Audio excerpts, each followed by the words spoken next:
All right, hello again, everybody. It's dear old Rustifer here with another one. So, I suppose it's going to be another Bridget review this morning. I'm seeing that Bridget is continuing with the cold case stuff. Let's see, what do we got here? Uh, all right, let me go back. The Ebony Files: The Disappearance of Taylor Casey. Let's see what this is. Just before sunrise in the Bahamas, the world goes quiet. The water is glass. The palms barely stir. It feels like a place where nothing bad could ever happen.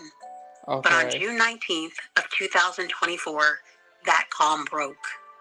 Somewhere on the island, a woman searching for peace disappeared. Her name was Taylor Casey, a 41-year-old yoga teacher in training from... Okay. Now I didn't know nothing about this, but what'd she disappear for? Chicago, who came here to complete her certification at the Sivanyata Ashram Yoga Retreat. A place that promised stillness and renewal became the center of a mystery that still has no answers. Okay. This is the Ebony Cases from the Icy Bridge Files. The story of Taylor Casey and the search for the truth in paradise.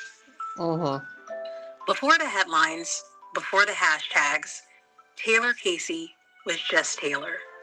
She grew up on the south side of Chicago in a family... Before the headlines, before the hashtags.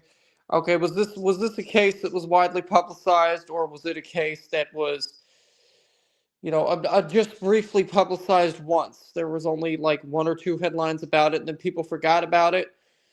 Were there a lot of headlines or hashtags regarding this woman?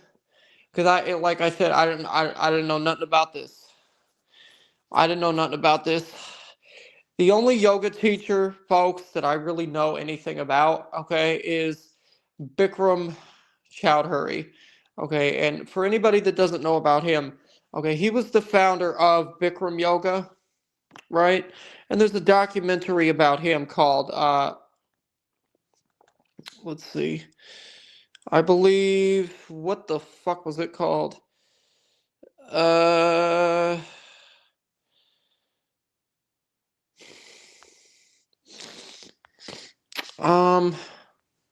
trying to remember what the heck it was called. Yeah, it was a Netflix documentary in 2019. It was called Bikram Yogi Guru Predator. And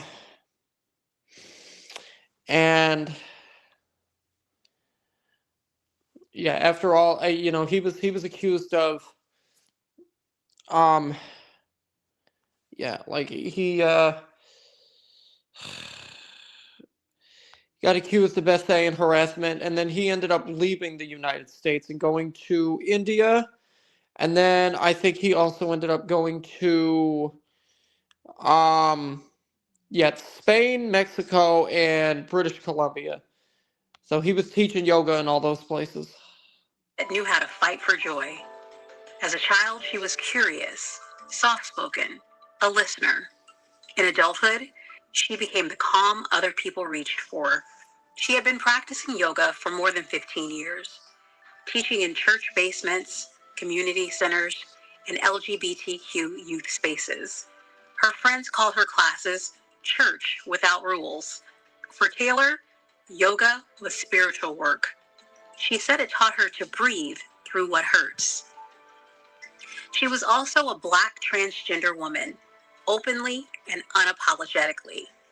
Her mother, Colette Seymour, says they worry about how the world might treat her. So when Taylor first went missing, the family kept that private, fearing that people would focus on her gender identity instead of the urgent need to find her. Oh, boy. But as the weeks passed, they realized her whole truth was the only way to honor her. Okay. See, now, why is it that she disappeared? Was there a man involved?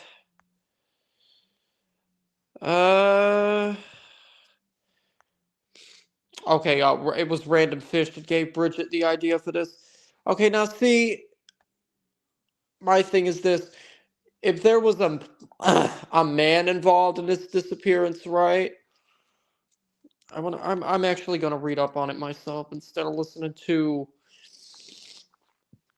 Bridget continue to talk about it. Uh, let's see.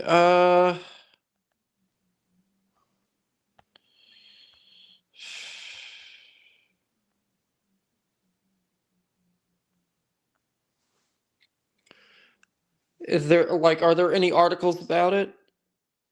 Okay, here we go. This is something from CBS.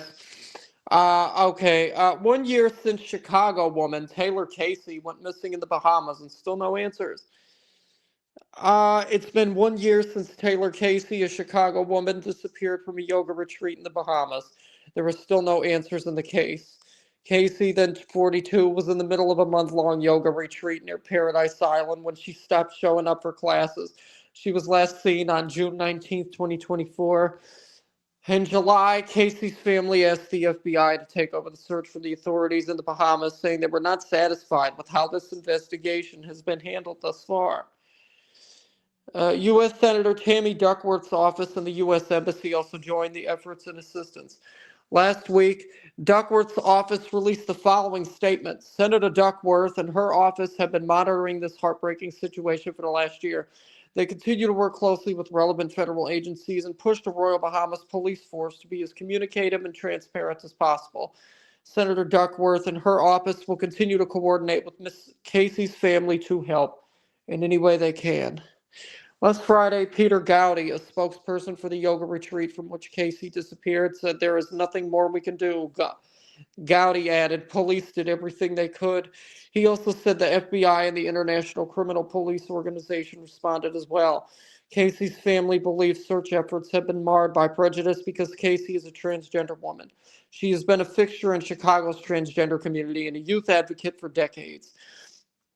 Casey's family is offering a $10,000 reward for any information on her disappearance.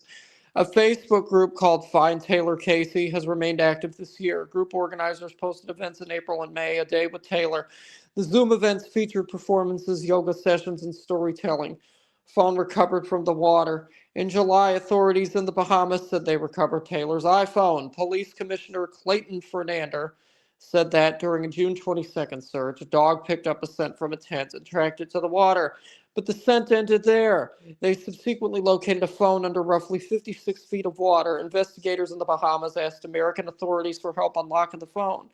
Authorities also reviewed surveillance footage from around the island, but there was no information to connect at this time, the police commissioner added.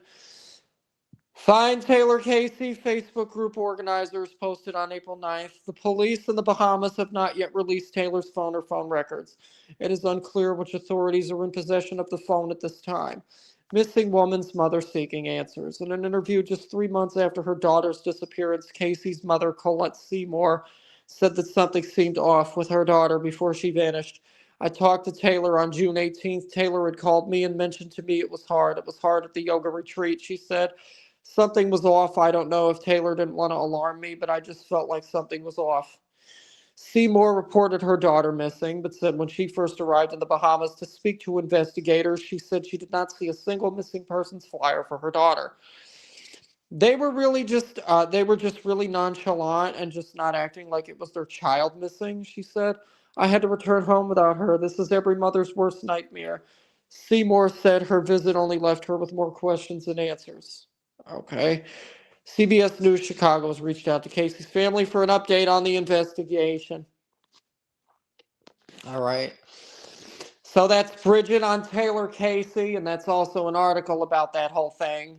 And that's all for me for this morning, folks. I will see you later.